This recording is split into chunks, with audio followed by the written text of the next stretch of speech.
হাসরের ময়দানে জাহান্নামকে যখন আনবে, জাহান্নাম, আল্লাহ তাআলা কোরআনে বলছেন হাসরের ময়দানে ফেরেশতারা জাহান্নামকে টেনে হাসরের মাঠে নিয়ে আসবে, টেনে আনবে। 70,000 আগুনের শিকল দিয়া বেঁধে জাহান্নামকে আনা হবে। 70,000 আগুনের শিকল, কোটি কোটি ফেরেশতা টেনে আনবে। আর জাহান্নাম তার একটা বিকট চিৎকার দিবে। এক চিৎকারে পুরা হাসরের ময়দানের সবাই চিৎকার দিয়া উঠবে, ইয়া রাব্বি নাফসি নাফসি, আল্লাহ আমাকে মাফ করেন, আমাকে মাফ করেন, আমাকে মাফ করেন, আমাকে মাফ করেন, আমাকে মাফ করেন।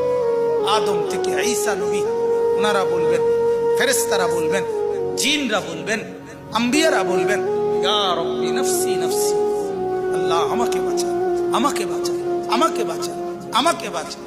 সবাই বলবে এক কথা। সবাই হঠাৎ করে শুনবে কে যেন একজন কোথাও বলতেছে, কোন এক পাশে দিয়া শোনা যাইতেছে একটা আওয়াজ, ইয়া রাব্বি উম্মতি উম্মতি, আয় আল্লাহ আমার উম্মতকে বাঁচান, আমার উম্মতকে বাঁচান, আমার উম্মতকে বাঁচান। তো তিনি কে বলে? যিনি একজন শুধু বলবেন আয় আল্লাহ আমার উম্মতকে বাঁচান, তিনি কে বলে? মুহাম্মদ রাসূলুল্লাহ।